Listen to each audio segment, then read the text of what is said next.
Okay, everybody, so today we're going to talk about something really important, and that's story. But there's something we're going to do that's going to make this a little interesting.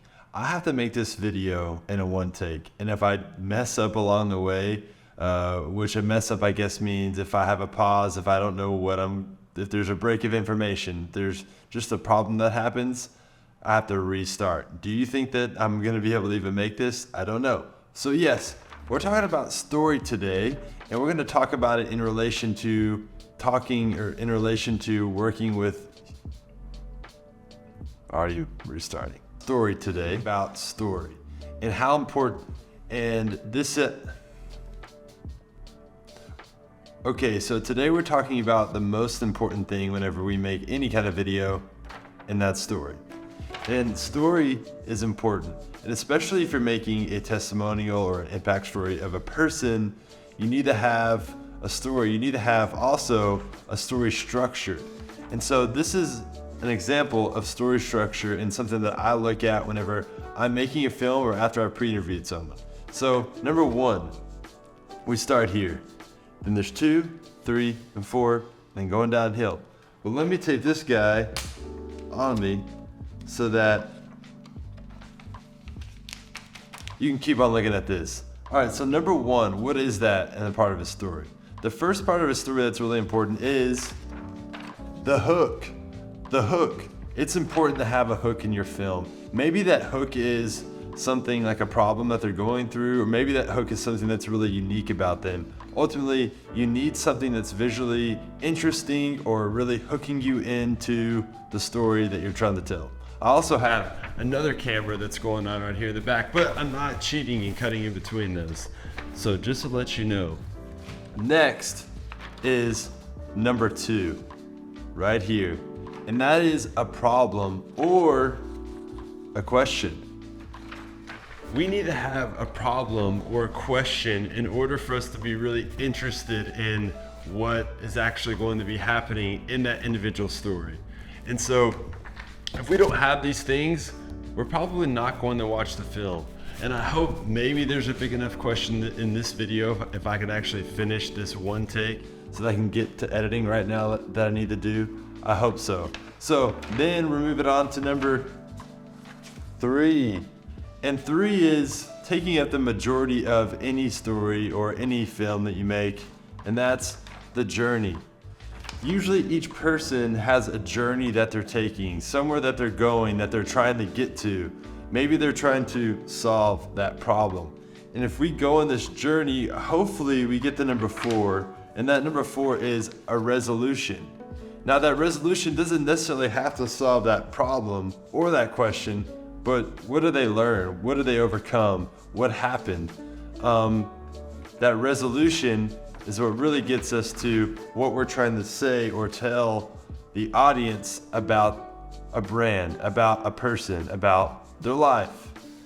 But it's important with all these things and all these journeys that we're going on that there's information that we need to make this interesting. Yes, we can have a structure, and structure is good, but structure can also be something that can really cause problems. For me, it caused a lot of problems because I tried to structure myself so much that I tried to stick in this framework, which I kind of do, but sometimes you got to get out of it and do something different.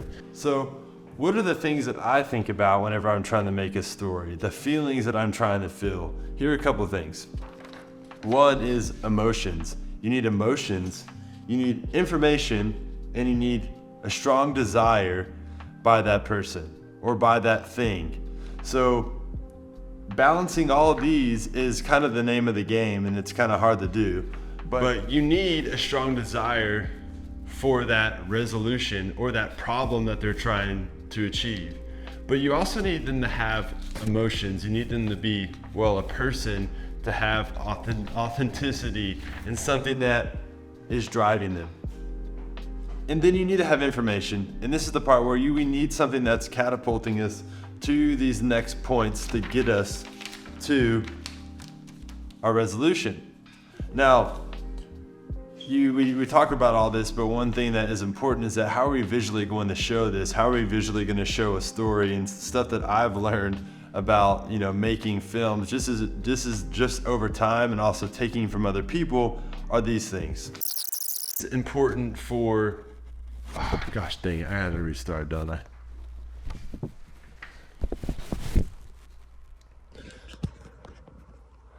Well, as you can probably already tell, I didn't restart because it would have taken way too long to make this video. So let's keep on going. So you understand the structure and you understand where we're trying to get, and you know the problem that the person has and the resolution that you're trying to get to, but how are you going to show that? And that's something that took me a long time to slowly piece together, and I'm not perfect at it yet, but it's something that I think that I'm getting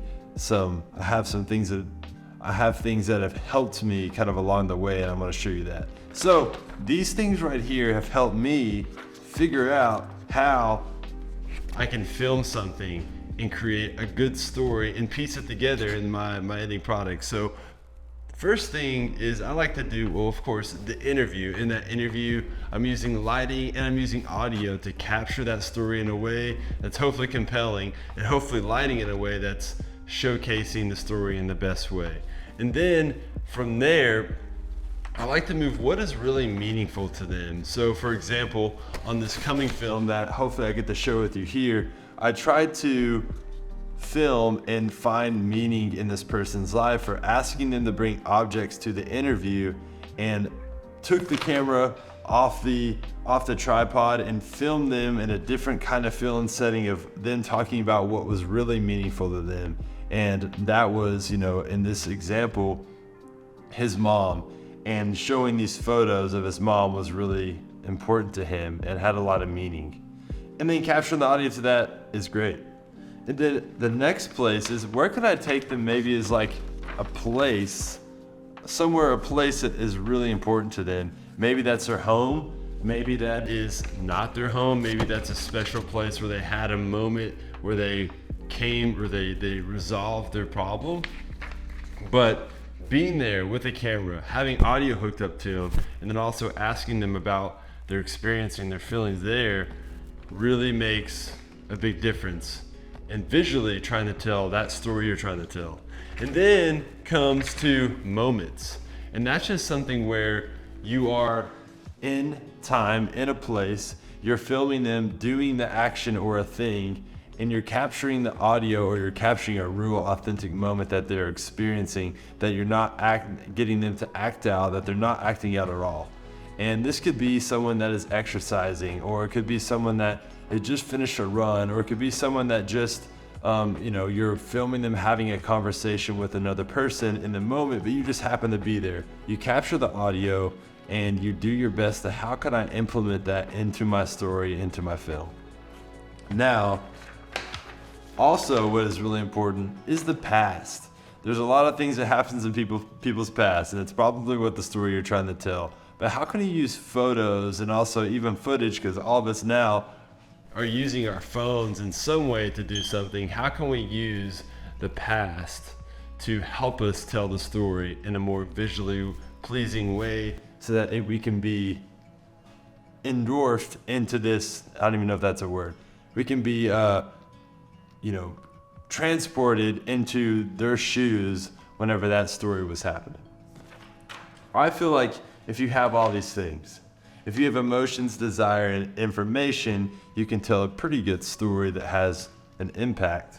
If you have these visuals showcasing the heart, hopefully I talked about all these, and you have all these little pieces here that we talked about, well, I think that you can tell a pretty good story. And then you can have this nice arc or structure to your story. But I hope that was a helpful thing.